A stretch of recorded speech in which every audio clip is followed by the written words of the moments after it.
In response to the Russian invasion of Ukraine earlier this year, NATO deployed its Response Force, or NRF, for the first time to shield the eastern flank of the alliance. Though the NRF is not being deployed in Ukraine, this multinational task unit stands at the ready to be the first in action against further Russian encroachment should the need arise. In spite of its mission, there are many critics of the NRF who claim that the formation is insufficient for its intended purposes. NATO, or North Atlantic Treaty Organization, is an alliance of North American and European nations which was originally designed as a response to the Warsaw Pact. Its intended aim was to provide collective defense against any possible Soviet invasion of Western Europe. In spite of this, coordination between the various member nations, now numbered at 30, was limited, with each nation following their own agendas. There was very little, if any, integration between the member states, even when operating in the same campaign. This lack of coordination was a glaring flaw in the overall capacity of the alliance, so to remedy this shortcoming, the NRF was born. At NATO's Prague summit in 2002, the NRF was agreed upon by member states, and after 2 years of organization, the unit was declared operational in October of 2004. It would consist of soldiers from various member nations, which would be rotated in and out of the formation on a 12-month basis. The purpose of the unit, as the name implies, is to provide a rapid response to an emerging threat. Moving large amounts of military assets is a cumbersome process that could take weeks or longer to deploy fully. Time in which the potential threat could grow in scale as forces are moved and complex logistics systems are set up.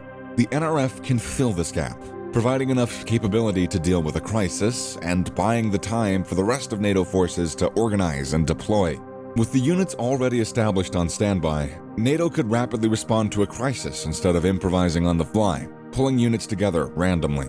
In short, the NRF is a pre-existing formation that can act as a stopgap to deal with threats quickly until more powerful forces can be brought to bear. The units that are part of the NRF come from across NATO nations. Non-member nations can also participate in the NRF based on approval from the North Atlantic Council, or the governing body of NATO. Such non-member participants include Finland, Sweden, Ukraine, and Georgia. The standards of being part of the NRF are high. Before being rotated into the formation, potential units are given a 6-month training course, which is designed to integrate the various international units together. As each nation has its own technology, weapons, vehicles, and other equipment, as well as tactical and strategic doctrine, such training is necessary to ensure multiple units can work together effectively. Because of this standardization, technology and methods learned while in rotation can spread more efficiently throughout the rest of the alliance members. As more units are rotated into and out of the NRF, these doctrines can be spread out more quickly, allowing NATO as a whole to coordinate its efforts more efficiently in any future collective effort. A more cynical reason for the rotation of units is to force NATO members to have skin in the game, quote unquote. National governments will not be able to ignore possible conflicts if the NRF has units from those members in their nations engaged.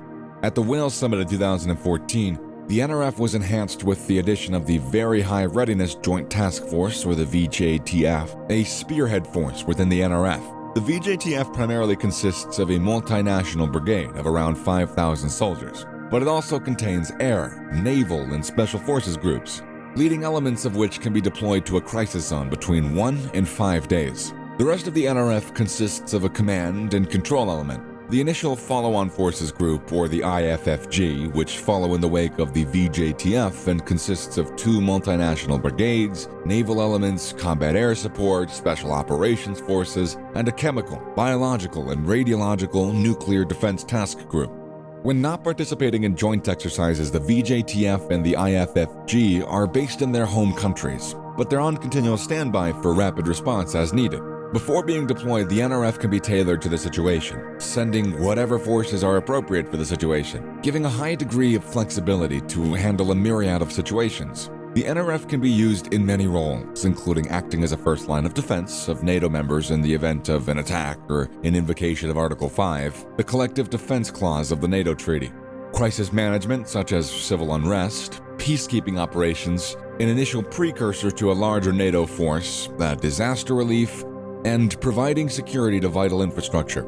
So far, the NRF has been deployed around the world, including providing security for the Olympic Games in Athens in 2004, as well as during the elections in Afghanistan in the same year. In 2005, the NRF was used to assist in relief efforts during the Hurricane Katrina. which ravaged the southeast of the United States, and also provided assistance to Pakistan during the rescue and recovery efforts in the wake of the massive earthquake in October of 2008.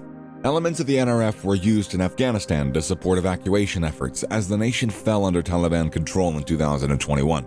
More recently, the NRF was deployed for the first time in a potential combat role, being activated to protect the eastern flank of NATO-controlled Europe in response to Russia's invasion of Ukraine in February of this year. The NRF is not without its criticisms. The most glaring flaw within the NATO response force is its underutilization. Aside from providing security and disaster relief efforts, the NRF hasn't participated in any significant combat operations. To date, the only potential combat role has been in response to the Russian invasion of Ukraine in February of this year. Until this point, the NRF has done little more than act as security guards at sporting events and during elections in troubled parts of the world, as well as with disaster relief efforts.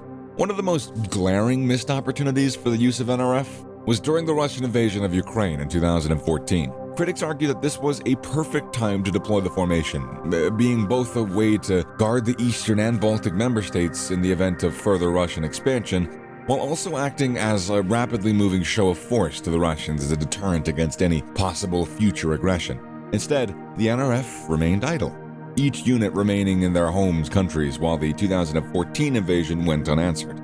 The main reason for this hesitance to use the NRF is political.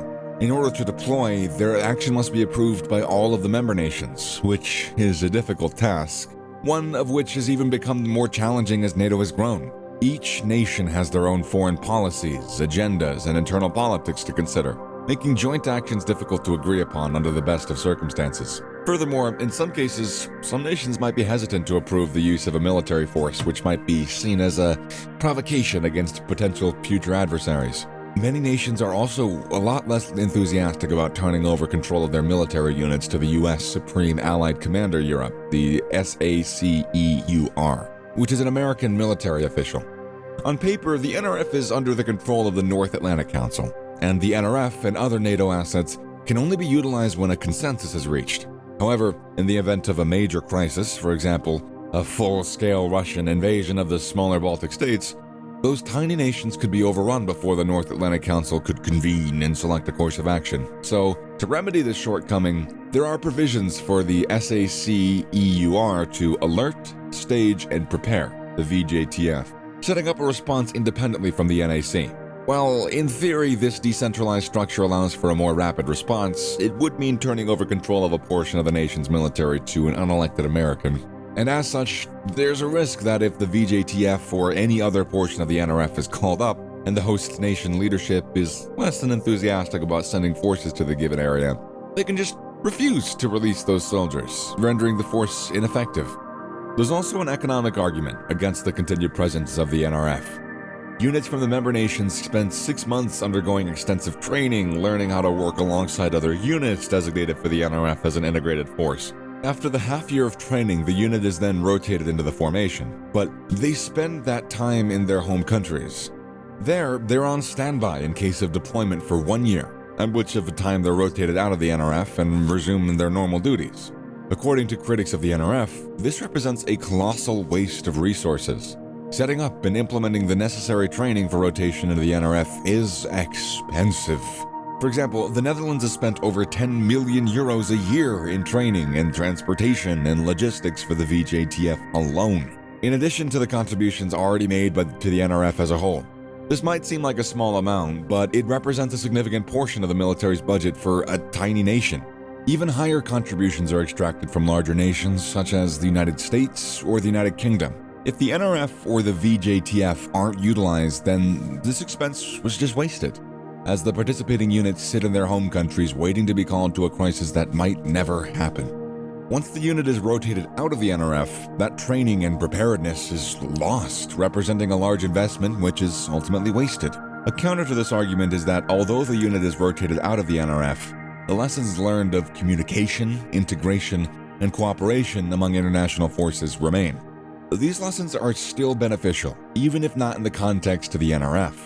A counter to this claim is that NATO already conducts many multinational training operations on a regular basis. which have the same purpose, and once completed, these units involved aren't waiting on standby for a development order that might never come. So a question remains. What should the NRF be replaced with if it is disbanded? One theory is the building of a plug-and-play interoperability among all of the nation's quick response forces. This means a quick response force should be able to train and operate effectively with any other similar unit from any allied nation. For example, an Estonian infantry company should be able to operate effectively with a Bulgarian infantry company. These in turn could operate under a Polish, French, or British infantry battalion, which could then operate under an American or German brigade, and so on up the chain, potentially up to a division or corps level.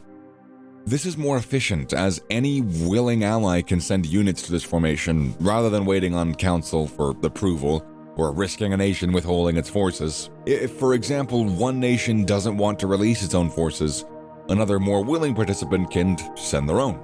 This eliminates the possibility of one nation deciding just not to send forces, rendering the entire formation ineffective, as is the case with the NRF. There are many challenges involved with this plan, like tactical doctrines as well as language and cultural barriers, but it would represent a more flexible and cost-effective alternative to the underutilized NRF.